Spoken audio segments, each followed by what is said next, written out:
Welcome to Powering Through Life, and I'm your host, Teresa Sims. Each week on Powering Through Life, my guest and I will discuss a special topic that is close to their heart.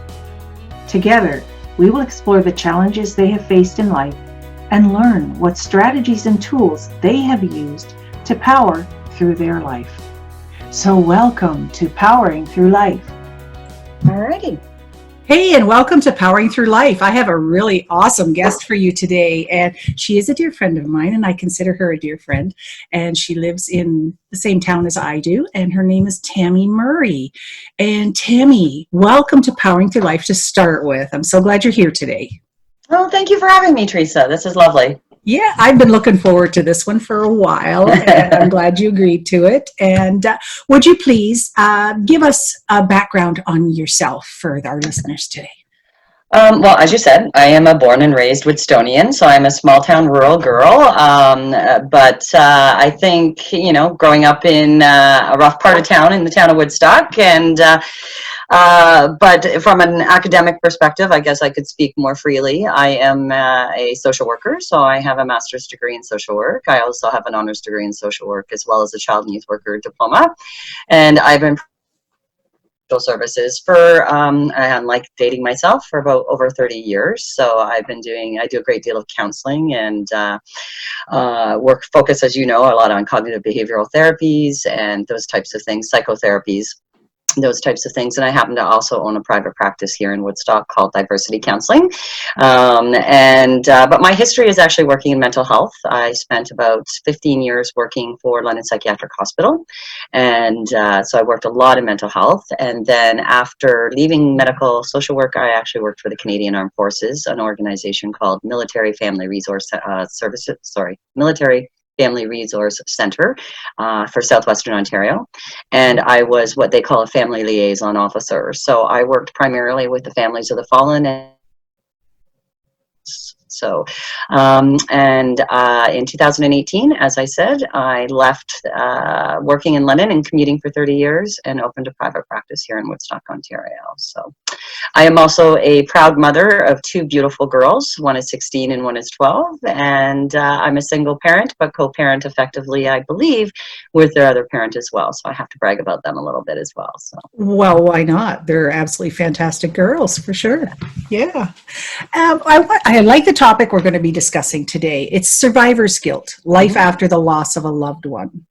And I know this has affected both of you and I very personally, and a lot of other people. So we know we're not alone in this situation. Yeah.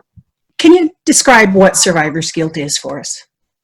I can. I might backstep a little bit and just tell a little more of my story and why it's relevant both for me personally and professionally, because I want to make sure I touch base on both of those things. Yes. So in 1991, ironically on my 21st birthday, making poor choices, I fell asleep at the wheel driving a car, and I hit several things and landed on a tree, and was very, very lucky to survive that and continue my journey, obviously finishing school and doing what I needed to do. And 3 years later, bizarrely, my brother Larry did the exact same thing. He had been out and he drove home in the middle of the night and had a very similar car accident, fell asleep at the wheel. Unfortunately, he did not survive. So I spent a great deal of my 20s really querying and reflecting on why, can two siblings have the exact same experience and one sibling still be here in front of us today and the other one not. So it was psychologically a lot of internal reflection and a lot of guilt. And I think, survivor's guilt has the name in it. You don't understand what is it. I think philosophically we start to look a little more as what is our purpose? What is it? Why am I here? Why are they not here? As well as we also resonate in the guilt of the loss of the person who isn't here, and kind of reflect on maybe it should have been me and why wasn't it me. An interesting psychological game that we will play with ourselves, let alone that we go through anyway. As we know, guilt is one of the processes of grief. So I think after the experience, after my car accident, I'll be honest, I never thought of it. I was like, oh, hey, I'm good to go. I'm not overly damaged. I have a few, scars that I can continue to see, but nothing that's going to debilitate me for the rest of my life. So I just moved through it. Life went on, bounce back, be resilient like we are. And then I think in 1993, when Larry died, it really, that whole survival aspect of my own accident. And, I really didn't think about it a whole lot after I healed. After the physical scars were gone, I was like, okay, let's move on. Let's put it in the past, because if I focus on it, I'm just going to focus on negative and guilt and shame. And I think once Larry died, through his accident, it really forced me to be more self-reflective and look at what is, what was the incident and what was my role in it, what was my responsibility, but also reflecting on, why am I still standing here and why is he not? So I think that guilt.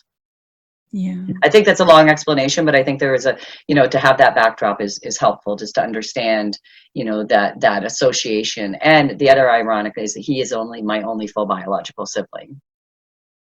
That also makes it very, very difficult, doesn't it? And, Mm-hmm. It's one of those unexpected deaths and unexpected situations that occur. And what did you decide? Sorry, what did you decide was your answer? Or did the answer come to you why you were still here and he was not?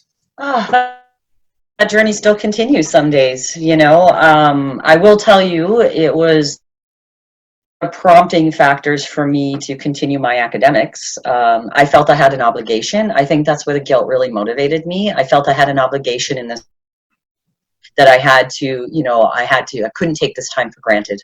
And certainly in my 20s and in my mid 30s, it kind of burnt me out, to be honest with you, because I really, I felt it was my obligation to of my time, and not take any of that time for granted, considering that I'm lucky to have it in reflection. And so I think that was in some ways motivating, and in other ways debilitating, if it's a very interesting oxymoron there, because I think in some ways to be more of a service orientated person, not that I always wasn't, but I think it was certainly more reflection of what am I doing for society? Not just for people, but for society. I think it took a big look from a different lens, which is something I pride myself in doing more in this day and age.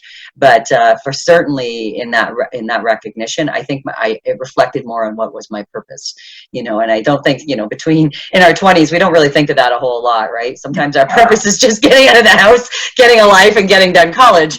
And it really gave me a pseudo-mature lens of, what is philosophically my purpose in this world versus what is my purpose in it as an individual, and what can my contributions be. But again, in retrospect, it also put me in a place where I was probably doing more for other people than I ever was doing for myself, which as as we've talked about, is a fabulous avoidance technique to coping with the types of things that we need to cope with when it comes to grief, like, the anger and the acceptance and those types of things. Yeah.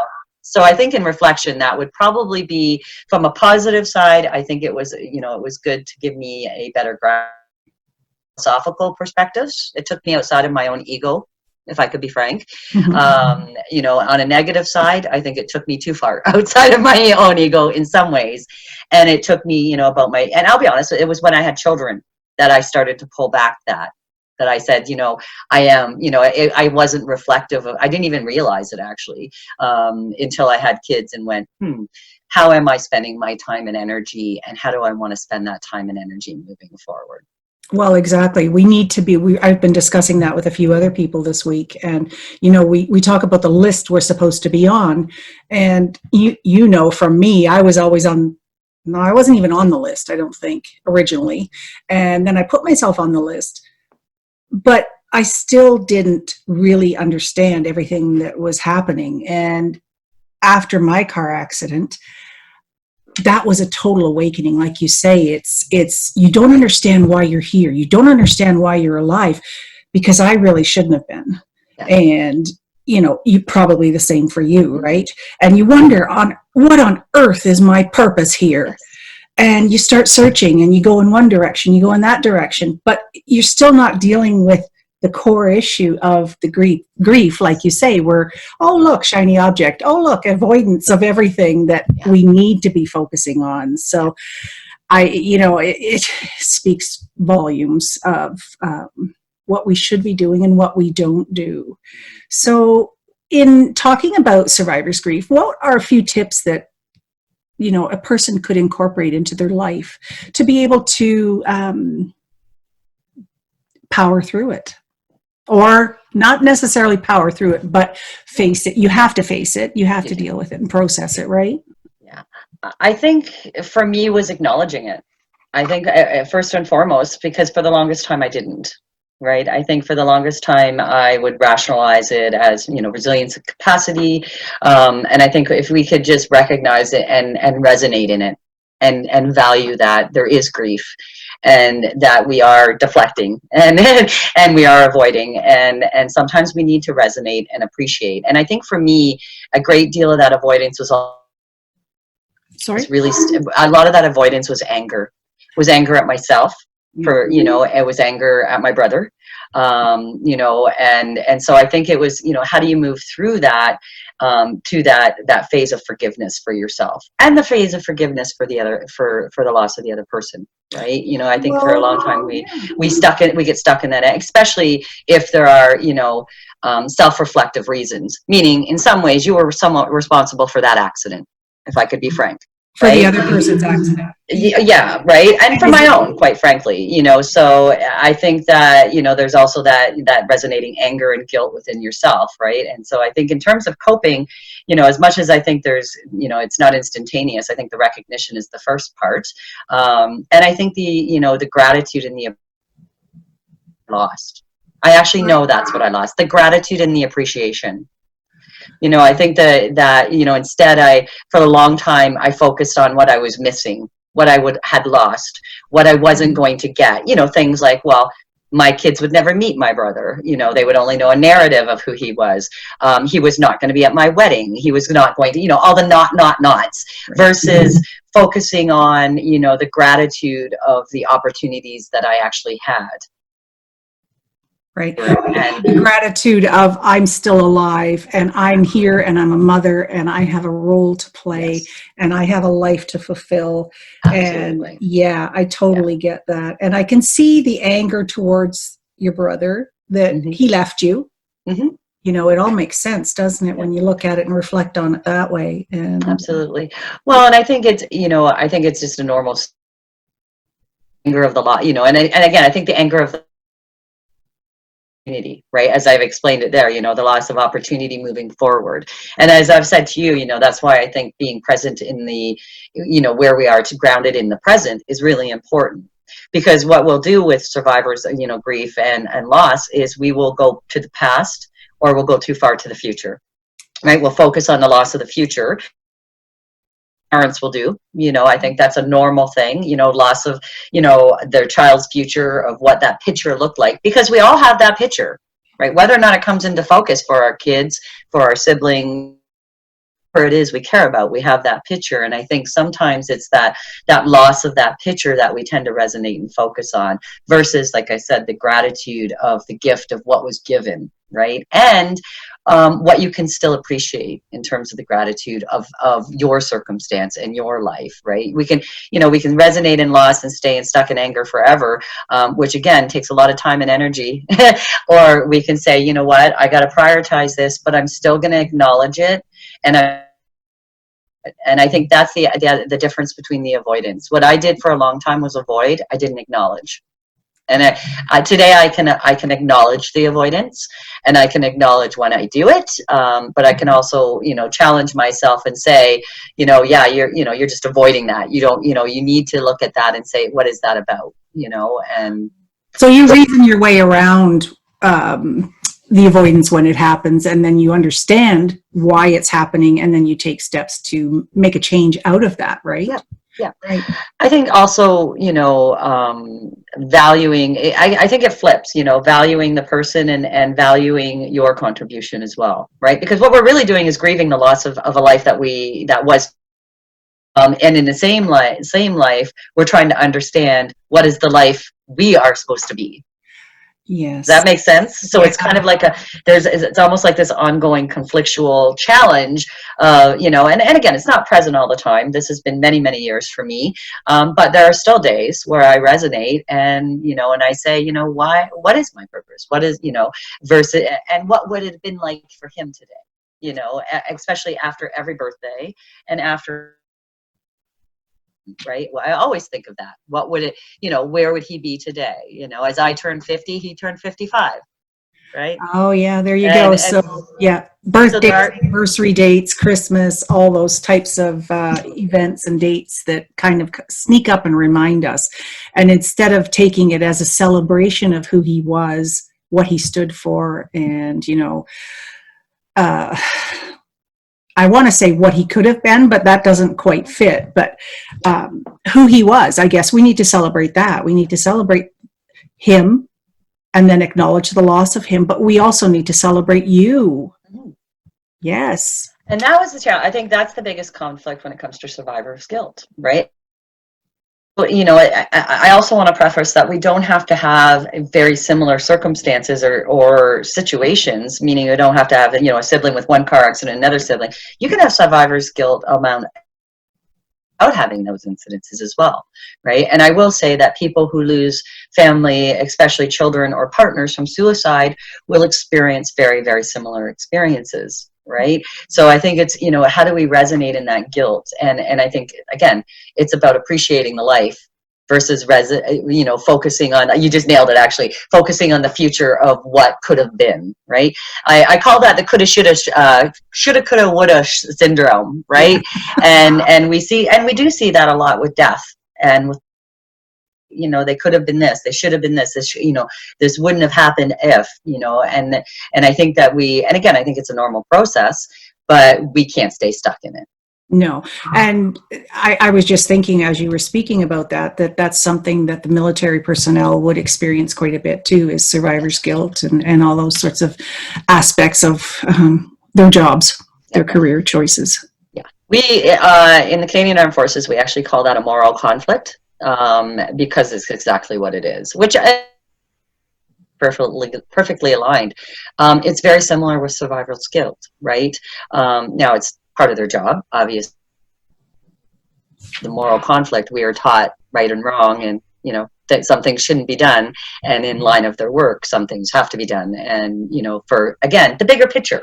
Right. And I think that that's also the, that piece where I say, if we can kind of step outside of ourselves and outside of that ego need that I think we have, you can see things a little differently. And it's a very, very difficult thing to do sometimes.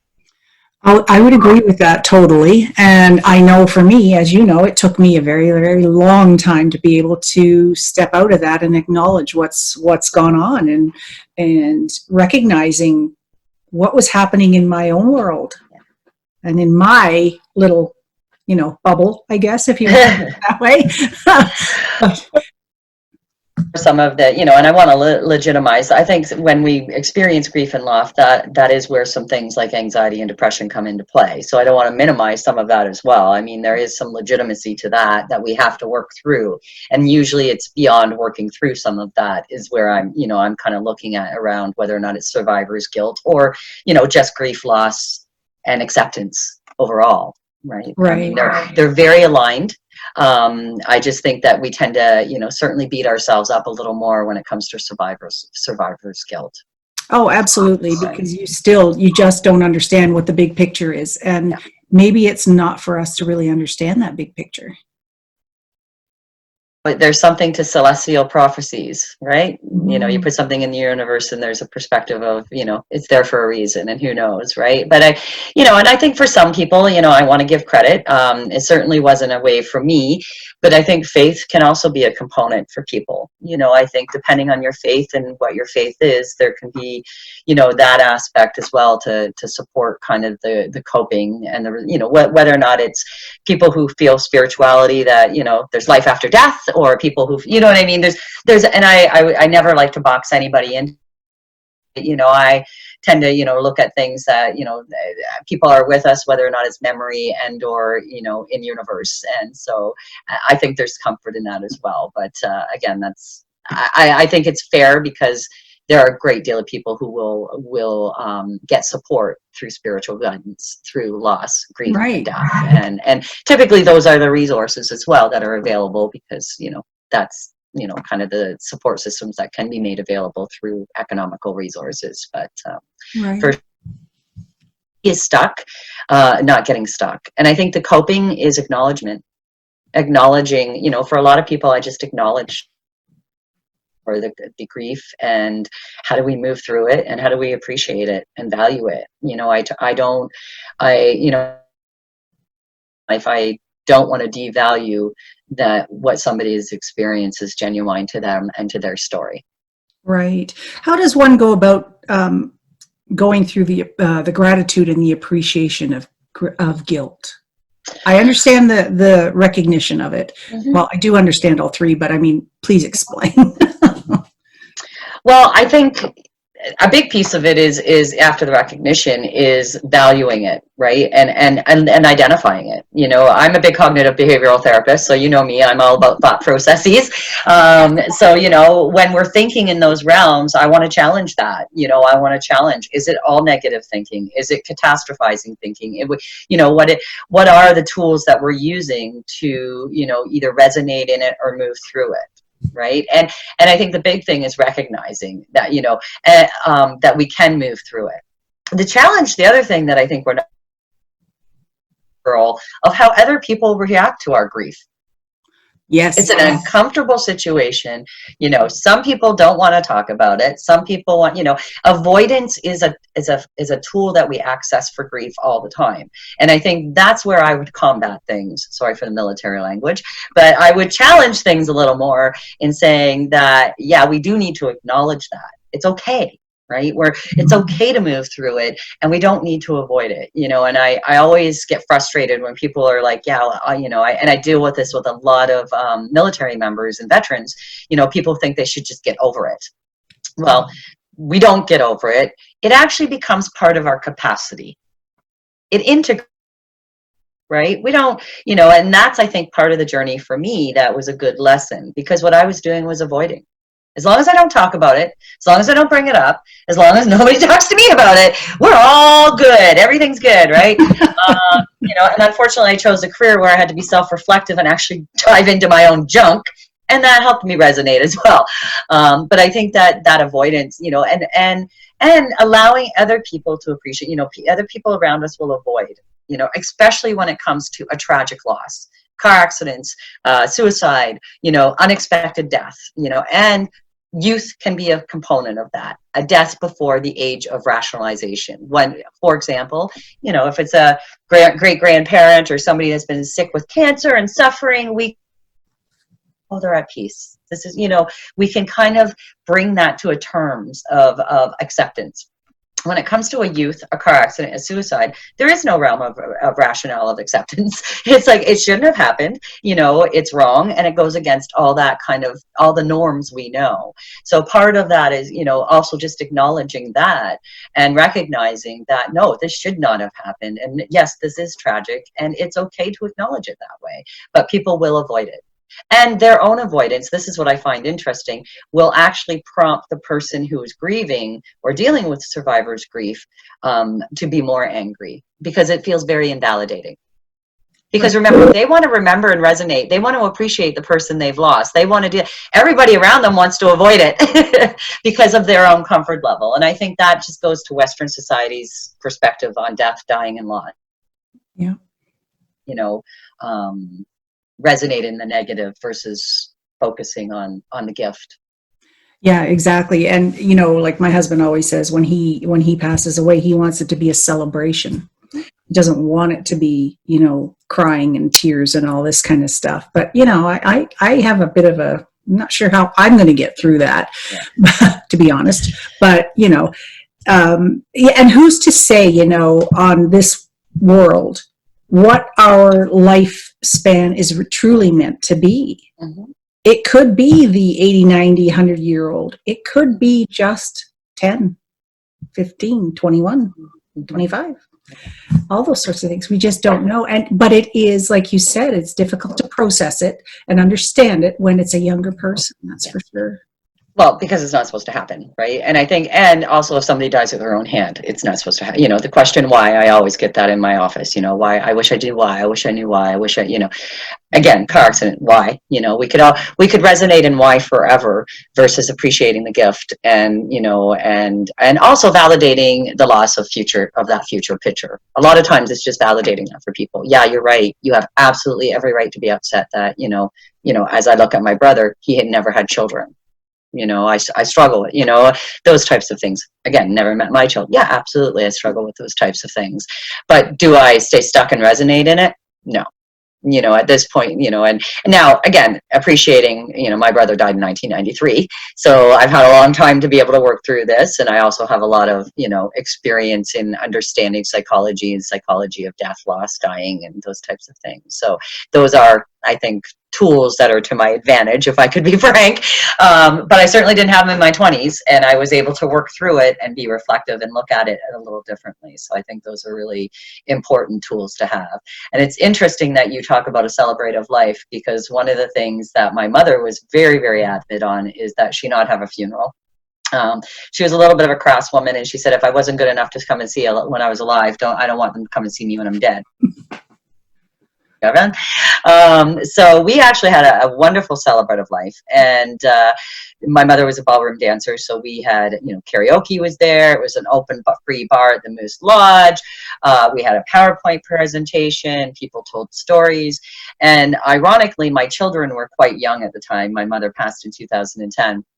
And their only reflection of loss, death, and dying is my mother's celebrative life. So when people die, they actually want to go to their services because they think it's a party and they think it's a celebration.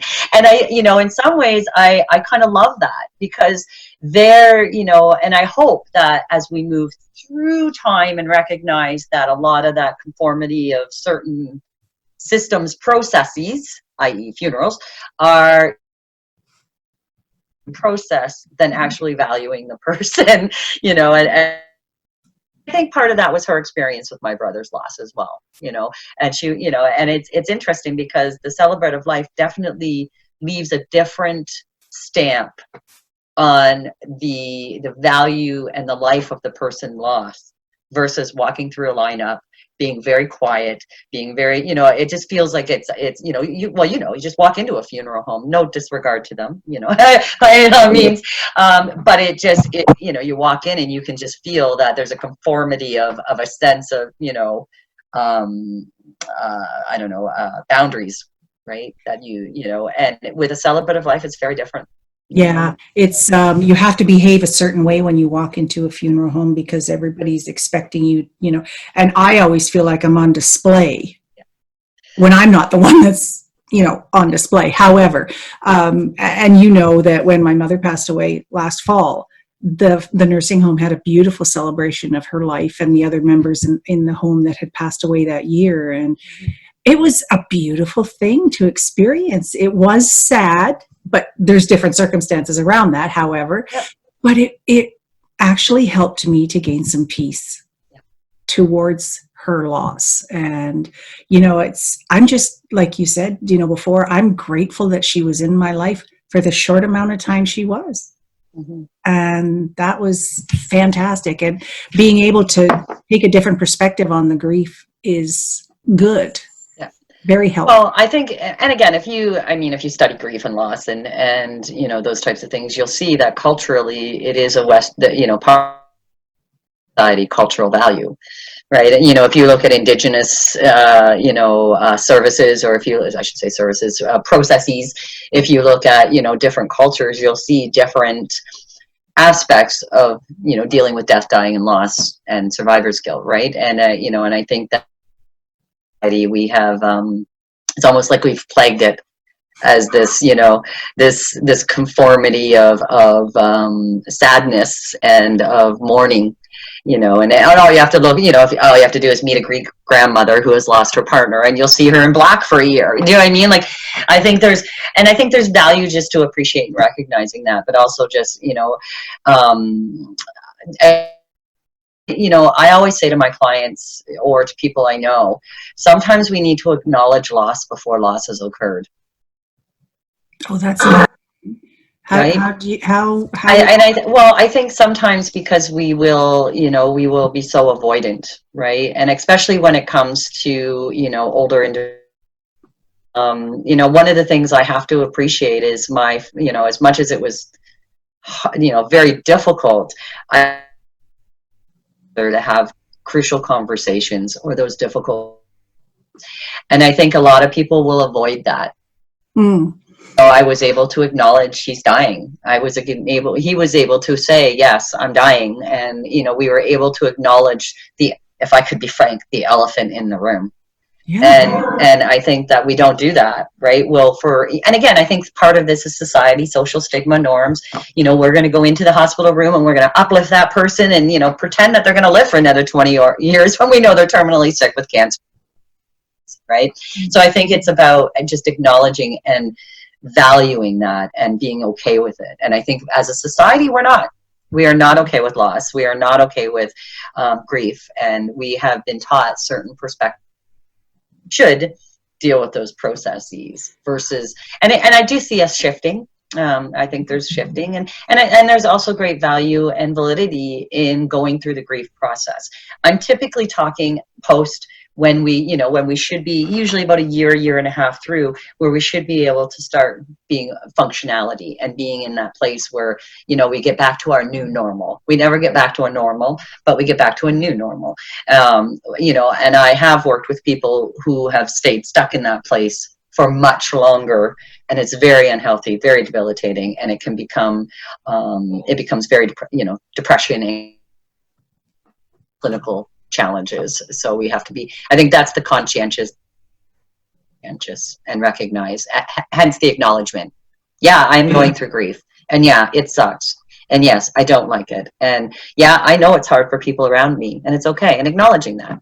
Yeah, exactly. And if we all said that, just once, it would be so much better, because everybody would stop being so nervous about being around you or yes. around the person that's lost something. They would yes. understand, maybe, because we don't always know what to say. You always have the same static comments. Oh, I'm sorry for your loss. I'm giving my condolences and that sort of thing. Yeah. But just sit down and acknowledge the person is going through something and you don't know how to deal with it. And that's okay. Yeah.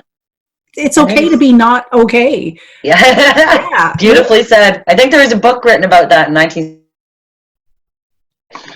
first acknowledge of self. Seriously, it's the first acknowledgement of self-esteem. Yeah. And it's true. Yeah. It's okay to not be okay. But I think Western society wants to push us into these. It's kind of like where we're at with COVID. Yes. Right. I think it's okay to not be okay during this. Yeah. This is grief. This is loss. Some people have lost their, their identity in work. Some people have lost their, students have lost their identity in education. There's a lot of loss and grief going on right now, and a great deal of uncertainty on what it's going to look like outside the other side. So when we look at that, there's a great, there's a lot of correlation to kind of the unknowns. And that's exactly what it is. It's the unknown. This is a new normal. What does it look like? And it's very similar to when you lose somebody. We don't know what it's going to look like, but it'll look like something, and we'll get through it, and we're going to come out on the other side. And I hope at the end of the day, we learn something of value, positive, and that we can take away from circumstance, and that's where, especially being a therapist working through COVID, that's where I've been very self-reflective. Like, I'm a realist. I'm not going to move people through depression and anxiety when they have every right to be depressed and anxious right now. What I am going to do is give them hope and give them, gratitude for the past and hope for the future. And let's stay present as much as we can where we are and grounded, because we have a lot of unknowns and we don't know where that's going to come out. And we could catastrophize and fortune tell until the cows come home, but if I could do that, with all due respect, I would have been winning the lottery last week. Yeah, the big one. Oh, I think we would have purchased a ticket together. Well,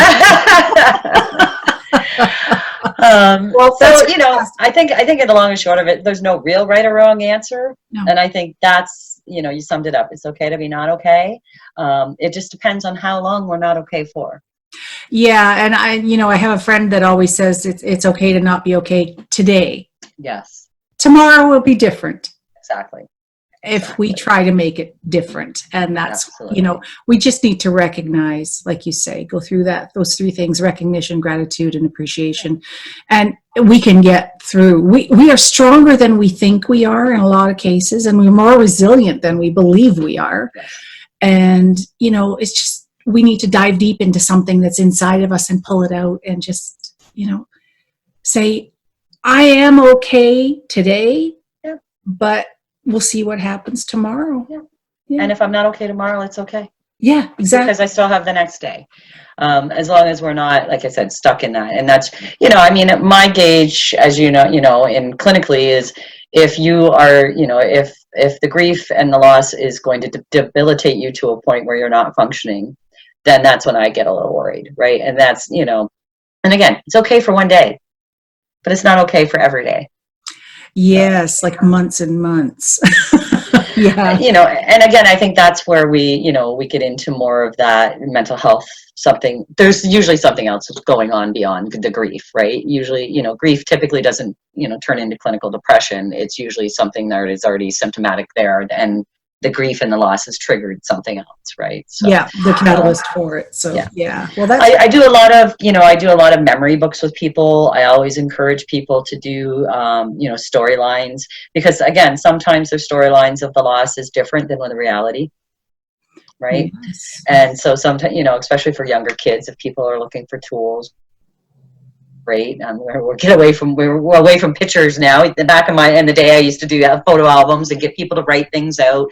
But things like that to just memorialize people as well. And I mean, nowadays we have some amazing tools. There are things like, necklaces. You can plant a tree. You can have somebody made into a tree.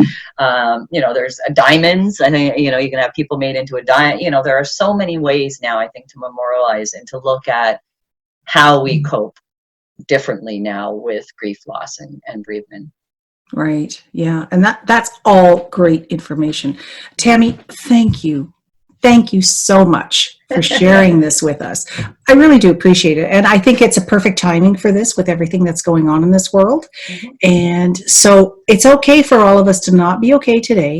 Absolutely. Let's see what tomorrow brings and try something new tomorrow. It might bring you out, and just have a video call with somebody, right? It brightens your day. It's fantastic. Well, and me, I always recommend gratitude journals. I always recommend gratitude apps. There's a lot of apps out there. People, nowadays you can find anything on the internet. So if you're not sure, go to Play Store. And there's also actually apps that will help you move through grief and bereavement as well. Yes. I've tried a couple of those, and they're actually very good and very meaningful. Well, I know. And again, I think it's a safe place to check in and not feel like because again, we will also protect people around us, right? Yes. I remember one of the things after my brother died, I could not have a conversation with my mother about it for years. Yeah. And because I was so uncomfortable with triggering her grief. Yeah. So just again, acknowledging that. And so sometimes if, I wish I would have had an app back then, right? Just to have someone to kind of do that too. But there's lots of resources. And if anybody is seeking more resources, they can certainly touch base with yourself, and you obviously have access to myself, and if I can't find it, I will find somebody who will find it for you. Absolutely. And that's the beauty about this whole thing, is we're sharing not only our wisdom, but our knowledge as well. And if there's someone out there that needs to get in touch with either Tami or I, please do. We'll have the links, and we'll have all the, all Tami's information included. And she's brilliant. Get in touch with her, get some more information. And she's also modest there. So brilliant. Oh my goodness. My kids would love to hear that. Can you say that again? I just want to get my kids out here. Well, we have it recorded, so that's good. Remind them. Perfect. Well, thank you very much, Tami. I do appreciate you being with us on Powering Through Life today. And I think I'd like to have you back again, because there's a couple other subjects I think we could touch on that. Perfect. Yeah, absolutely. That sounds fantastic. Thanks very Thanks, much. Teresa. I appreciate it. Thank you, everybody. Bye now. Take care. That brings to a close another great, inspiring interview on Powering Through Life. Thank you to my incredible guest for sharing your thoughts and wisdoms with our listeners. If you would like to connect with us, go to www.teresasims.com. And there you will also find all the previous segments from many amazing and inspiring people. Remember, don't be shy. Reach out if you have any questions or just leave me a comment. So thank you once again for listening to Powering Through Life.